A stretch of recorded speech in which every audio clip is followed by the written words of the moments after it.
اطاعت سے اپنے آپ کو اللہ کے یہاں قبول کرواؤ، اپنے آپ کو اطاعت سے اللہ کے یہاں قبول کرواؤ،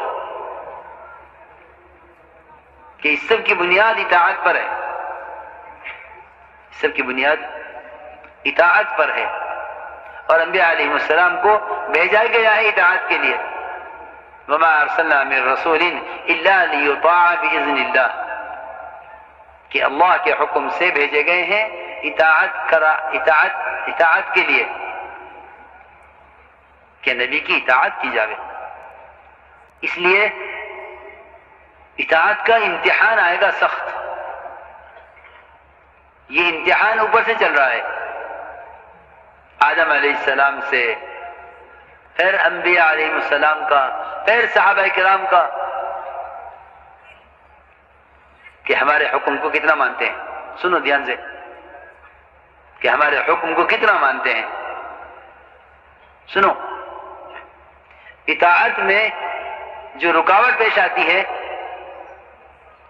وہ سب سے بڑی رکاوٹ وہ اپنے آپ کو بہتر سمجھنا ہے۔ انا خیر من، یہ ابتدا سے یہی رکاوٹ جو سب سے پہلی محرومی جو ہوئی ہے، کہ فرشتوں کی صف سے نکلنے والا، فرشتوں کی صف سے نکل گیا، بڑے قرب سے دوری ہوئی، صرف اس بنیاد پر انا خیر من، کہ میں ان سے بہتر ہوں۔ اگر حکم پورا کر دیتا آدم علیہ السلام کو سجدہ کرنے کا، تو یہ محرومی نہ ہوتی، صرف یہ انا خیر من، ان سے بہتر ہوں۔ مجھ سے جو مطالبہ کیا جا رہا ہے، یہ کہا شیطان نے کہ مجھ سے جو مطالبہ کیا جا رہا ہے وہ مطالبہ میرے ساتھ زیادتی ہے، انا خیر من۔ حالانکہ یہ حکم تھا ہی اس لیے تاکہ ہم یہ دیکھیں کہ اب تک کی عبادت سے کتنی اطاعت کتنی پیدا ہوئی۔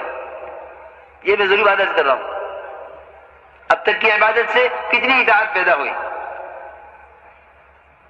کیونکہ ساری عبادات اطاعت کی انتہا کو پہنچنے کے لیے ہیں، ساری عبادات، کہ ہم ایسا امتحان لائیں گے، ہم دیکھیں گے کہ یہ اب تک کی عبادت سے کتنے اطاعت پر آئے۔ چنانچہ حکم ہوا کہ آدم کو سجدہ کرو، سب نے سجدہ کر لیا ہے سوائے ابلیس کے۔ یہ امتحان تھا، اس میں فیل ہو گئے، اور فیل ہونے کی وجہ صرف یہ انا خیر من۔ اگلی بات کہ پھر امتحان ہے انبیاء علیہ السلام کا، کہ انبیاء علیہ السلام کو ہم نے اپنی طرف بلانے کے لیے بھیجا ہے، اپنی طرف دعوت دینے کے لیے بھیجا ہے۔ ہم ان کا بھی امتحان لیں گے کہ کوئی موقع ایسا تو نہیں آتا جس میں یہ ہمارے حکم سے عذر کر دیں یا ہمارے حکم سے انکار کر دیں۔ جی ہاں، ابراہیم علیہ السلام کو بیٹے کے ذبح کا جو حکم ہے وہ صرف ایک امتحان ہے۔ ہم دیکھنا چاہتے ہیں آپ کیا کر سکتے ہیں۔ ہاں، ابراہیم علیہ السلام پر جتنے ابتلاءات ہیں اس میں سب سے بڑی ابتلا ہے، بلاء عظیم فرمایا اس کو، سب سے بڑا امتحان کہ بیٹے کو ذبح کرو، کہ ٹھیک ہے۔ حضور اکرم صلی اللہ علیہ وسلم نے بھی اپنے صحابہ کا امتحان اسی طرح لیا اطاعت کا، کہ ہم حکم لائیں گے طبیعت کے خلاف، حکم لائیں گے طبیعت کے خلاف اطاعت کے امتحان میں۔ ایک صحابی جو اپنے والد سے سب سے زیادہ محبت کرتے تھے، اپنے والد سے سب سے زیادہ محبت کرتے تھے، ان کو بلا کر فرمایا جاؤ اپنے باپ کا سر کاٹ کر لاؤ۔ بالکل اسی طرح وہ سنتے ہی فوراً دوڑے، پوچھا نہیں کیوں، کیا بات ہو گئی، انہوں نے کیا کیا، یہ کیا بات، آپ کیا فرمانا چاہتے ہیں؟ کچھ نہیں، میں کچھ نہیں جانتا، مجھے حکم ملا ہے، اگر میں اس حکم پہ غور کروں تو یہ نافرمانی کے لیے کافی ہے، حکم پر اگر غور کروں تو نافرمانی کے لیے کافی ہے۔ اطاعت یہ نہیں ہے کہ میں آپ کے عمل پر غور کروں، اطاعت یہ ہے کہ میں آپ کے حکم کو پورا کروں۔ فوراً دوڑے، فرمایا کہاں جا رہے ہو؟ عرض کیا آپ کا حکم ہے۔ میں نہیں، ہاں ہم رشتوں کو توڑنے کے لیے نہیں بلکہ رشتوں کو جوڑنے کے لیے اور بتوں کو توڑنے کے لیے بھیجے گئے ہیں، رشتوں کو جوڑنے کے لیے، بتوں کو توڑنے کے لیے۔ ہم نے صرف تمہاری اطاعت کا امتحان لینے کے لیے، تمہیں ہم سے کتنی محبت ہے، صرف اطاعت کے امتحان لینے کے لیے ہم نے تمہیں باپ کے قتل کا حکم دیا تھا، ہمارا ایسا ارادہ نہیں ہے، ہم دیکھنا چاہتے تھے کہ تم ہمارا حکم کتنا جلدی پورا کرتے ہو۔ یہ اطاعت کے امتحان ہیں، یہ اطاعت کے امتحان ہیں، اور یہ یاد رکھو کہ جذبہ اچھا ہوگا لیکن حکم اس کے خلاف آئے گا، حکم اس کے خلاف آئے گا، یہ بہت ضروری بات ہے۔ برے جذبے کے خلاف حکم آوے تو اس میں اطاعت کا کمال نہیں ہے۔ سنو، شراب نہ پیو، نہیں پیئیں گے، زنا مت کرو، نہیں کریں گے، چوری مت کرو، نہیں کریں گے، جھوٹا بولو، نہیں بولیں گے، جی ہاں، یہ بھی اطاعت ہے، لیکن اس سے بڑا اطاعت کا درجہ یہ ہے کہ جو کام کرنے کا تھا اس سے روک دیا۔ سنو دھیان سے، حدیبیہ اسی کا موقع ہے، صحابہ عمرہ چاہتے تھے، حکم آیا واپس جانا، حکم آیا واپس جانا، جی ہاں حکم آیا کہ واپس جانا ہے، جذبہ عمرہ کرنے کا، کیا ہم حق پر نہیں ہے، کیا ہم حق پر نہیں ہے، کیا اللہ کے حق نہیں ہے، کیا عمرہ عبادت نہیں ہے، سب ٹھیک ہے، لیکن واپس جانا ہے، حکم یہ ہے۔ حضرت عمر فرماتے تھے رضی اللہ تعالی عنہ کہ میں اس دن اپنی رائے پر اڑنے کی وجہ سے پوری زندگی صدقات اور اعمال کرتا رہا، اے اللہ میرا اس دن کا گناہ معاف کر دے، میں اپنی رائے پر کیوں اڑا ہوا تھا۔ ہاں یہ بھی بات ہے، بعض مرتبہ آدمی غلط بات پر اڑ جاتا ہے، حالانکہ جذبہ اچھا ہوتا ہے، جذبہ بہت اچھا ہے، عمرہ کرنا اچھی بات ہے، عبادت ہے، طواف کرنا عبادت ہے۔ ایک کوڑ کی مریضہ عورت وہ بیت اللہ کا طواف کرتی تھی، حضرت عمر نے اس کو طواف سے روک دیا، فرمایا اللہ کے بندوں کو اذیت نہ دے، چھوڑ دے۔ اس نے حضرت عمر کے حکم پر طواف چھوڑ دیا، حضرت عمر کی شہادت ہو گئی، اس سے کہا گیا جا کر طواف کر، اب تجھے کوئی روکنے والا نہیں ہے، تجھے روکنے والا دنیا سے چلا گیا۔ عورت نے کہا یہ نہیں ہو سکتا، میں امیر کی اطاعت کروں اس کی حیات میں اور نافرمانی کروں اس کے مرنے کے بعد، میں طواف نہیں کروں گی، میں طواف نہیں کروں گی۔ میرے دوستو، بزرگوں، عزیزوں، یہ ہے اطاعت، یہ اطاعت اجتماعیت کے لیے ہے اور اجتماعیت کو دیکھنے کے لیے ہے۔ حضور اکرم صلی اللہ علیہ وسلم پر ظہر کی نماز میں غالباً حکم آ گیا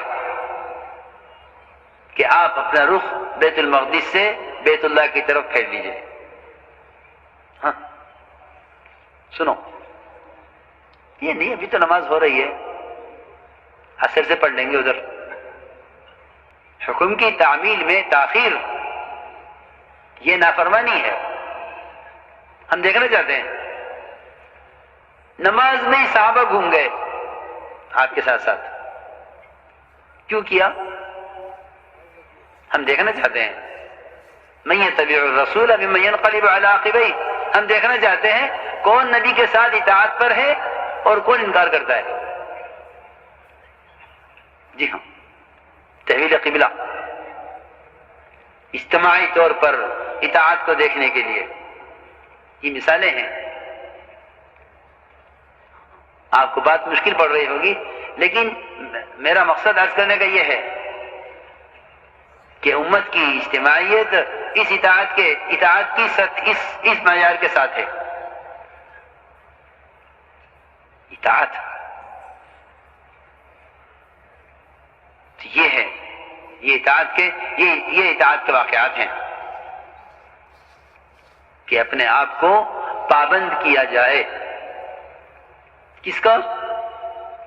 کہ اپنے آپ کو پابند کیا جائے محمد صلی اللہ علیہ وسلم کی سنتوں کا۔ مولانا الیاس فرماتے تھے میرے کام کا مقصد ہی احیاء سنت ہے، اور یاد رکھنا اس کام کے کرنے والوں کی باتوں میں اور ان کے مشوروں میں اور ان کی آپس کی ساری پلاننگ میں خدا کی قسم کوئی نصرت، کوئی جاذبیت اور کوئی اثر نہیں ہو سکتا جب تک عملہ اتباع سنت پر نہ ہو۔ یہ سب سے بنیادی چیز ہے۔ یہ اللہ مجھے معاف فرماوے، صرف وقت لگا لینا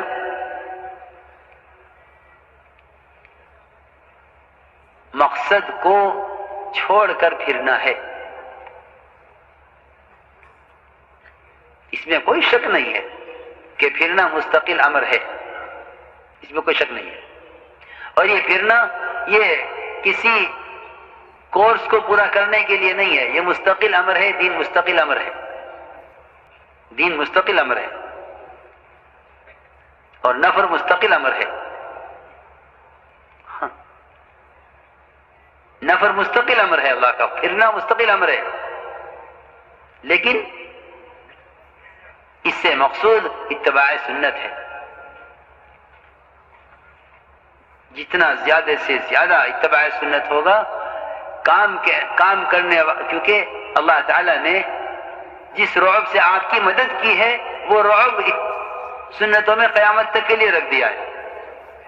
جتنا اتباع سنت ہمارے عملے میں زیادہ ہوگا، جتنا اتباع سنت زیادہ ہوگا، اسی قدر کام کا رعب اور کام کے اندر جاذبیت ہوگی، لوگ اس کام کی طرف کھینچیں گے کام کرنے والوں کے اتباع سنت کی وجہ سے، کام کرنے والوں کی اتباع سنت کی وجہ سے۔ اس لیے اس کا تو ہم فیصلہ اور عزم کریں کہ کوئی ضرورت بھی خلاف سنت پوری ہو جاوے تو واقعی قابل ملامت ہے، قابل ملامت ہے۔ اس کا بہت استخفاف اور ہلکا پن پیدا ہو گیا ہے، کہتے ہیں یہ سنت ہی تو ہے، اس کا کرنا کیا ضروری ہے، فرض تو ہے نہیں۔ مشکل یہ پیش آئی کہ سنت کا درجہ جانا، حکم نہیں جانا۔ سنت کا درجہ جانتے، حکم نہیں جانتے، درجہ حکم میں فرق ہے۔ جی ہاں، سنت کا حکم سنت پر عمل کرنے کے لیے ہے، یہ ہدایت کا خلاصہ ہی اتباع سنت ہے۔ ان تطیعوہ تہتدوا، ہدایت کا خلاصہ ہی اتباع سنت ہے، ورنہ اسلام کی زینت اور اس کی حقیقت خدا کی قسم صرف فرائض کی ادائیگی سے کبھی نہیں ہوگی۔ ہاں، اتباع سنت ہی اسلام کا تعارف ہے۔ ہمارے ماحول میں اس کی بہت کمی ہے، بہت کمی ہے۔ فرماتے تھے میرا کام والا آدمی وہ ہے جس کو خلاف سنت عمل کسی کا دیکھنے سے غم اور ناگواری ہو، وہ میرا کام کرنے والا ہے۔ اگر یہ بات نہیں ہے تو پھر کام سے کوئی نسبت نہیں ہے، پھر کام سے کوئی نسبت نہیں ہے، اگر یہ کیفیت نہیں ہے۔ اس لیے اتباع سنت یہ کام کی روح ہے، اتباع سنت کام کی روح ہے کہ اپنے آپ کو ہم اتباع سنت پر لاویں. کیوں؟ اس لیے کہ اتباع اس لیے بھی ضروری ہے، اتباع اس لیے لازم ہے کہ سب نابینا ہے، خدا کی قسم صرف محمد صلی اللہ علیہ وسلم بینا ہے. بینا کے پیچھے اس طرح چلنا پڑتا ہے کہ کہیں بھی آپ اسے یہ نہیں کہہ سکتے کہ ادھر نہیں ادھر چلنا ہے. اتباع سنت، اپنے آپ کو ان کے حوالے کرو جنہیں عقل کا سب سے بڑا حصہ دیا گیا ہے. سنو، ہم آپ صاحب فرماتے تھے کہ محمد صلی اللہ علیہ وسلم کمال عقل پر ہیں، اس لیے آپ کا دین ایسا کمال کا ہے جس نے سارے ادیان کو منسوخ کر دیا، سارے ادیان کو منسوخ کر دیا. ہر زمانے کا طریقہ اس طرح بیکار اور منسوخ ہو گیا جس طرح بچپن کے کپڑے جوانی کے زمانے میں منسوخ اور بیکار ہو جاتے ہیں. پہنو گے تو تنگ ہوں گے، کوشش کرو گے تو پھٹ جائیں گے، کوئی کام نہیں آئیں گے. بچپن کا جوتا، بچپن کا پاجامہ، بچپن کا کوئی کام کا نہیں ہے، سب منسوخ ہو گئے. آپ کی شریعت کاملہ نے پچھلے سارے ادیان کو منسوخ کر دیا. جس طرح ہر زمانے کا کپڑا منسوخ ہو جاتا ہے، جب آدمی جوان اپنے قد و قامت کو پہنچ جاتا ہے اس کے پچھلے سب لباس منسوخ ہو جاتے ہیں. اب موت تک اس کا یہی لباس چلے گا، اس لیے قیامت تک یہی دین چلے گا، شریعت محمدی علیہ السلام. اس کے علاوہ اور کوئی کیوں؟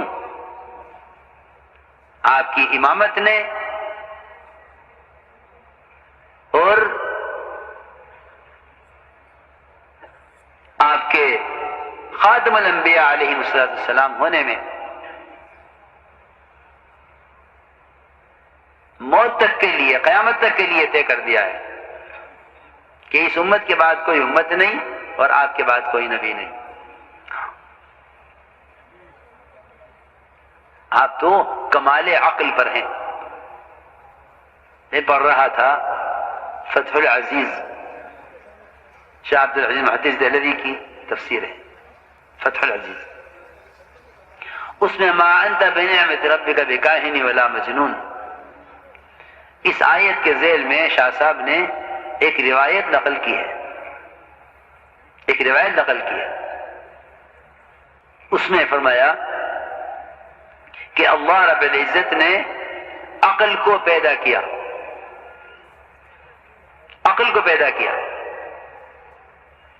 اور پیدا کر کے عقل کا ایک حصہ 100 میں سے وہ ساری مخلوق پر تقسیم کیا ہے. عقل کا ایک حصہ ساری مخلوق پر تقسیم کیا. ساری دنیا کے سائنسداں، ساری دنیا کے سیاستداں جنہیں مسلمان عقل والا سمجھ کر دین سے پھر رہا ہے اور ان کے پیچھے دوڑ رہا ہے، ان سارے احمقوں پر صرف عقل کا ایک حصہ تقسیم ہوا ہے.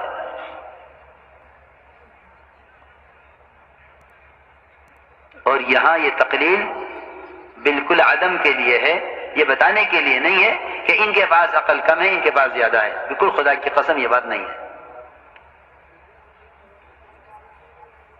محض بے عقل ہے. ساری مخلوق سب پر عقل کا ایک حصہ تقسیم کیا گیا. یہ روایت نقل کی شاہ صاحب نے فتح العزیز میں.